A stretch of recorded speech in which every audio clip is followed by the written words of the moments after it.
सभी को जय मसीह की। मैं आज आपके लिए वचन लेके आता हूँ कि आप मन कैसे फिरा सकते हैं। बाइबल मन फिराने के बारे में क्या कहती है, पुराना नियम मन फिराने के बारे में क्या कहता है, नया नियम मन फिराने के बारे में क्या कहता है, मैं आज आपको ये बताऊंगा इस वीडियो में। तो अभी हम पढ़ेंगे मत्ती उसका दूसरा अध्याय। इसमें लिखा है, मन फिराओ क्योंकि स्वर्ग का राज्य निकट आ गया। यह वही है जिसकी चर्चा यशायाह भविष्यद्वक्ता के द्वारा की गई। जंगल में एक पुकारने वाले का शब्द हो रहा है कि प्रभु का मार्ग तैयार करो और उसकी सड़कें सीधी करो। जब हम नए नियम में इस चीज़ को पढ़ते हैं तो ये कह रहा है मन फिराओ, और पुराने नियम में जो मूसा मूसा को जब प्रभु ने बोला था इस बात को कि अ, अपने वैरियों से जो तुझे सताता है तो उसको मार दे, दांत के बदले दांत, आँख के बदले आँख। पहले के टाइम में बाइबल के पुराने नियम में परमेश्वर की कुछ और आज्ञा थी। अगर परमेश्वर ने पहले ही आज्ञा दे देती दे दिया होता तो प्रभु यीशु मसीह का जन्म कैसे होता। इसीलिए परमेश्वर ने वो आज्ञाएं दी कि कि दांत के बदले दांत, आँख के बदले आँख। अगर कोई व्यभिचार करे तो वो मार डाला जाए, तुरंत पथराव कर दिया जाए।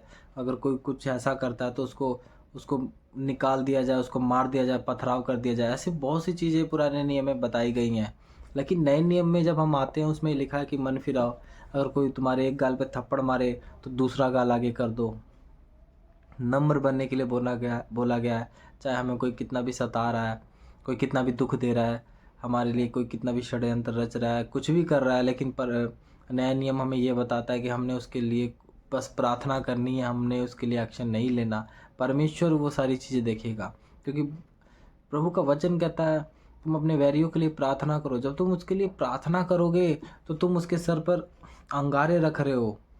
हमारा काम है, हम किसी का न्याय नहीं कर सकते, क्योंकि जो हमें सताता है, जो हमें दुख देता है, हम उसके लिए प्रार्थना कर सकते हैं। तो इसीलिए यूहन्ना ने बोला कि मन फिराओ। प्रभु यीशु मसीह आए और उन्होंने बोला कि बस अब बहुत हुआ, और अब से अलग जो वचन जो प्रभु यीशु मसीह ने बोला कि अब से दांत के बदले दांत नहीं होगा। अगर कोई एक गाल पे थप्पड़ मारे तो कोई दूसरा गाल, उसको थप्पड़ नहीं मारना है। परमेश्वर ने उस नियम को चेंज किया, क्योंकि प्रभु यीशु मसीह उस टाइम धरती पे जन्म ले चुके थे।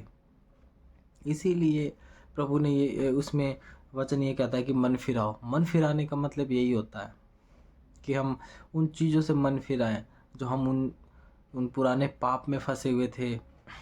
वो जो बातें हैं वो पुराने नियम की थी, क्योंकि जब प्रभु यीशु मसीह आया तो सारी चीज़ों को चेंज कर दिया उन्होंने। नया नियम, नई बातें उन्होंने बताई जो हमें मानना चाहिए। आइए मैं आगे भी आपको बता रहा हूँ वचन। मत्ती उसका 3 का पहला और दूसरा ये आप पढ़िएगा, और मत्ती 4 का 17 है। इसमें उस समय से यीशु ने प्रचार करना और यह कहना आरंभ किया, मन फिराओ क्योंकि स्वर्ग का राज्य निकट आया है। प्रभु ने उस समय से प्रचार करना शुरू कर दिया कि मन फिराओ क्योंकि स्वर्ग का राज्य निकट है। मैं आपको यही बताना चाहता हूँ कि उसमें प्रभु उन चीज़ों को मना कर रहे करने को जो उन्होंने पहले पुराने नियम में बोला था, जो यहोवा परमेश्वर ने बोला था, उसमें उस चीज़ों को मना कर रहे करने को। क्योंकि प्रभु कह रहे कि अब मैं आ चुका हूँ, अब जो मैं बोलूँगा, जो नई बातें, जो चीज़ें मैं तुम्हें सिखाऊंगा वो तुम करोगे। और अगला इसमें है मत्ती उसका 6 उसका 22 और 23। इसमें लिखा है, शरीर का दिया आँख है, इसलिए यदि तेरी आँख निर्मल हो तो तेरा सारा शरीर भी उजियाला होगा, परंतु यदि तेरी आँख बुरी हो तो तेरा सारा शरीर भी अंधियारा होगा। इस कारण वह अंधियारा जो तुझ में है, यदि अंधकार हो तो अंधकार कैसे बड़ा होगा। हालेलुया। प्रभु यीशु ये अपने चेलों को जो सारी शिक्षाएं हैं जो पुराने नियम में यहोवा परमेश्वर ने दी थी, वो सारी शिक्षाओं के बदले प्रभु यीशु मसीह उनको ये शिक्षा दे रहे हैं कि शरीर की जो ज्योति है, शरीर का जो जो दिया है वो आँख है। अगर हमारी आँखें कोई गलत चीज़ देखती है तो वो पूरी बॉडी पे नुकसान करता है। वो हमारी स्पिरिट पे, हमारी आत्मिक लाइफ पे, हमारी मेंटल लाइफ पे, स्पिरिचुअल लाइफ पे, सारी लाइफ पे हमारी वो प्रॉब्लम क्रिएट करता है। तो इसलिए कह रहा है कि शरीर का दिया आँख है, इसलिए यदि तेरी आँख निर्मल हो, प्रभु कहता है अगर तेरी आँख निर्मल है, अगर तेरी आँख सही है, तो तेरा सारा शरीर शरीर सही है, तेरा जो अंग है वो सब कुछ सही है। क्योंकि इसी के द्वारा हमारे अंदर पाप एंटर करता है। आँखों के द्वारा ही जो व्यभिचार है, जो और भी पाप है, हम आँखों के द्वारा ही एंटर करते हैं। तो वही कहता है कि अगर तेरी आँख जो जड़ है वो अगर मजबूत होगी, तो वो तेरा सारा शरीर निर्मल रहेगा। परमेश्वर ने पहले, आप आगे बढ़ेंगे इसमें, सारे परमेश्वर प्रभु यीशु मसीह ने दृष्टांतों में अपने चेले से बात किया है, हर एक चीज़ के बारे में बताया। मांगोगे तो पाओगे, जैसा पेड़ वैसा फल। क्यों? प्रभु ने उस नए नियम को, जो जैसा हमें करना चाहिए आज के टाइम के हिसाब से, उन चीज़ों को मानना चाहिए, प्रभु ने उस हिसाब से सारे वचन इसमें लिखे हैं, बोले हैं, और हमें करने को भी बोला है कि हमें किसी से नफ़रत नहीं करना, कभी झूठ नहीं बोलना, कभी किसी को गाली नहीं देनी। क्योंकि कई बारी हम बहुत ऐसे छोटे पाप हैं, कोई बड़े पाप हैं, हम छोटे पाप करते हैं तो हमें लगता है कि इससे कुछ नहीं होता, लेकिन ऐसा नहीं है। परमेश्वर के नज़र में सारे पाप बराबर होते हैं। आप चाहे वो छोटा पाप करो, चाहे वो बड़ा पाप करो। प्रभु ने, अगर ऐसा होता तो प्रभु उसमें बोलते, उसने बोला तू चोरी ना करना, तू व्यभिचार ना करना। प्रभु ये बोल रहा है कि चोरी नहीं करना, मतलब वो नहीं करना, वो पाप में आ रहा है। चोरी पाप में आ रहा है, व्यभिचार पाप में आ रहा है। मैं ये नहीं होता कि कोई पाप बड़ा है, कोई पाप छोटा है, ये नहीं है। प्रभु की नज़र में चाहे वो 1 रुपये की चोरी हो या लाखों की चोरी हो, वो चोरी चोरी होगी। तो आप इस चीज़ को माने, और परमेश्वर का जो वचन है, जो आपको शायद समझ आ गया होगा कि मन फिराने का मतलब क्या है। मन फिराने का मतलब है हम अपनी पुरानी चीज़ों से मन फिरा लें।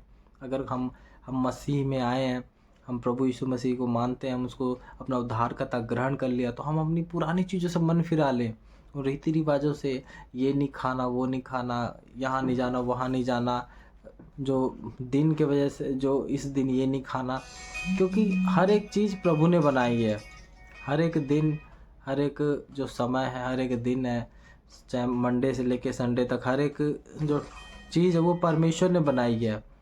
तो उसमें हम ये नहीं कह सकते कि आज ये नहीं करेंगे, आज वो नहीं करेंगे, क्योंकि हर एक दिन पवित्र है। परमेश्वर का बनाया गया हर एक चीज़ है, क्योंकि इंसानों ने ये सारी चीज़ें बनाई, और इंसान बनाकर खुद उसमें फंसा हुआ है।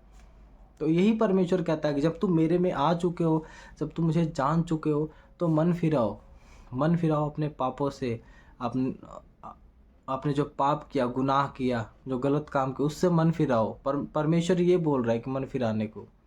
आप अपनी पुरानी लाइफ को छोड़ के, आप प्रभु को नहीं जानते थे, पिछली लाइफ में आप हर एक चीज़ को फॉलो करते थे, हर एक उस चीज़ को फॉलो करते थे जो दुनिया के लोग फॉलो करते हैं।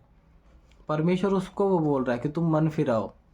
दुनिया के लोग, अगर किसी को कोई एक थप्पड़ मारता है तो वो लड़ाई पे आ जाते हैं, मार धाड़ पे आ जाते हैं, बहुत सी ऐसी बातें बढ़ जाती। तो परमेश्वर कहता है कि तुम मन फिरा। मन फिराने का मतलब यही हुआ कि अगर कोई हमारे एक गाल पे थप्पड़ मारता है तो दूसरा भी दे दो। कोई हमें गाली देता है तो हमें नहीं गाली देनी। कोई हमारे बारे में भला बुरा बोलता है, चुगली करता, तो हमने नहीं करनी। अगर किया तो उसके और हमारे में फ़र्क क्या रह जाएगा। क्योंकि प्रभु का वचन कहता है कि एक ही सोते से खारा और मीठा पानी नहीं निकल सकता। कहता है ऐसा नहीं होना चाहिए। प्रभु का वचन कहता है एक ही सोते से ना खारा ना मीठा पानी नहीं निकल सकता।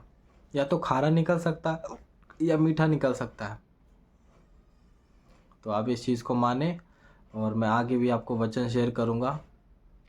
और आज के लिए बस इतना ही। मैं आगे भी आपको वचन शेयर करूँगा।